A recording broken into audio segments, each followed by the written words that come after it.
In the world of fancy luxury cars, like Mercedes and BMW, there are some luxury cars that people seem to have forgotten. These cars were once the best of the best, but now no one talks about them. And we're going to explore these forgotten luxury cars, and we'll find out why they've been left in the shadows of automotive history. And we'll start with the Iso Rivolta Lele, a distinctive 2+2 coupe adorned with Italian elegance by designer Marcello Gandini, concealed a potent Chevrolet V8 engine beneath its sleek exterior.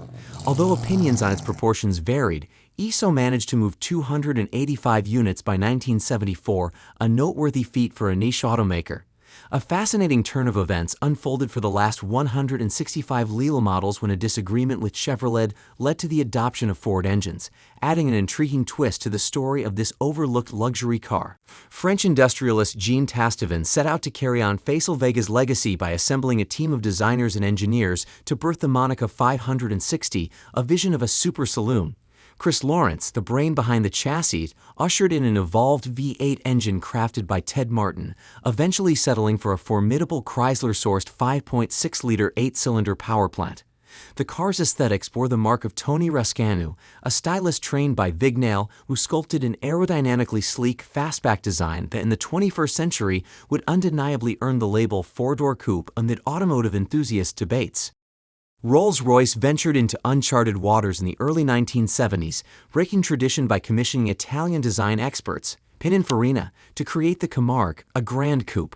Departing from their in-house design norms, Rolls-Royce aimed to inject a dash of Italian flair into their offerings. The result was a subject of heated debate, capturing both adoration and disdain, but impossible to ignore. Beneath its distinctive exterior, the Camargue concealed a time-tested 6.75-liter V8 engine and a General Motors-sourced automatic transmission, securing its unique place in automotive lore. Citroën's departure from the American market in 1974 was rather quiet, and they've yet to make a comeback. However, the intriguing tale of the CX, particularly, offers a glimpse of hope. Dutch entrepreneurs Andra Pohl and Malcolm Langman in the early 1980s breathed new life into the CX when they founded CX Automotive (CXA). Their team diligently undertook a series of modifications, including adding side marker lights and sealed beam headlights to ensure that Citroën's flagship complied with the stringent norms of the American market. It was a bold endeavor to reintroduce this remarkable model to U.S. roads. Acura introduced the Vigor in 1991, positioning it between the Integra and Legend models. While most competitors opted for rear-wheel drive, Acura took a unique approach by installing a 176 brake horsepower, longitudinally mounted 2.5-liter 5-cylinder engine to improve weight distribution without transmitting power to the rear wheels. On paper, this seemed like a perfect blend, but in practice, it remained a compromise.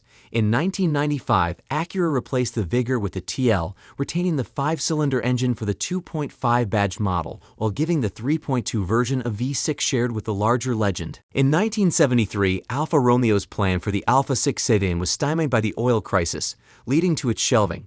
Reviving the project in the late 1970s, the Alfa 6 already felt outdated upon its launch.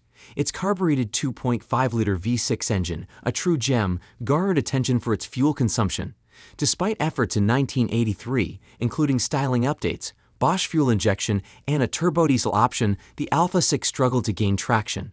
Production ceased in 1987 after Alfa Romeo had crafted roughly 12,000 units. In 2008, Lexus introduced the HS at the Detroit Motor Show, strategically positioning it as both their entry-level model and an exclusive hybrid offering. Inspired by the observation that the average Prius buyer boasted a substantial income, parent company Toyota aimed to capitalize on this trend with the HS. However, despite utilizing environmentally friendly plastics for interior components, the small hybrid Lexus failed to resonate with American consumers. Sales peaked at 10,663 units in 2010, but quickly spiraled downward. In 2012, sales were discontinued in the United States after roughly 21,000 HS units were sold, while the model found a somewhat more receptive market in its home country, Japan. In 1995, Tatra embarked on a bold step to distance itself from its communist legacy by revealing the Tatra 700, an evolution of the 613 model. The new iteration featured a 3.5-liter air-cooled V8 engine positioned at the rear wheels and was unveiled at the prestigious Hilton Hotel in Prague. Unfortunately, sales fell short of expectations, partly due to the enduring association of the Tatra brand with the communist regime. Allegedly, Tatra incurred losses on a limited number of units it managed to sell. Production came to a halt in 1999, and the exact count of produced units remains a mystery, but it is widely acknowledged to be less than 100. Cadillac's inaugural compact car, the ill-fated 1982 Cimarron, had left a stain on its history. Attempting a redemption in 1996, the brand introduced the Catera, labeled as a 1997 model, to challenge European rivals. Unlike its predecessor, the Catera didn't bear a Cadillac emblem but was instead a badge-engineered Opel/Vauxhall Omega with unique styling and market-specific adjustments. Cadillac's lineup was predominantly plush land yachts at the time, making the Catera, marketed as the caddy that zigs, an oddity. Buyers seeking sporty saloons often overlooked its merits, ultimately opting for German and Japanese competitors. Production of this Opel-manufactured Cadillac concluded in 2001 after selling around 95,000 units in the American market. Hyundai experienced a valuable lesson. Aspiring A8 buyers often opt for a used Audi, prioritizing name recognition over a cost-effective Korean alternative. This perspective held true in international markets. The Equus continued its discreet journey until its retirement in 2016. The torchbearer, the G90, marked the inception of the Genesis sub-brand, entering showrooms in 2017. In the realm of luxury vehicles, brand reputation holds immense significance, and Hyundai's response was the establishment of the Genesis sub-brand to position itself more compellingly in this prestigious segment. Amati's entry-level model, the Zetos 6, and the mid-range offering, the Zetos 9, took on different identities when marketed in the United States as the Mazda Millenia in 1994. The Millenia assumed the top spot in Mazda's lineup in 1995, effectively succeeding the 929, a position it held until 2002. However, despite its qualities, brand recognition proved to be a formidable hurdle. Mazda's emblem lacked the prestige associated with luxury giants like Mercedes-Benz or Lexus.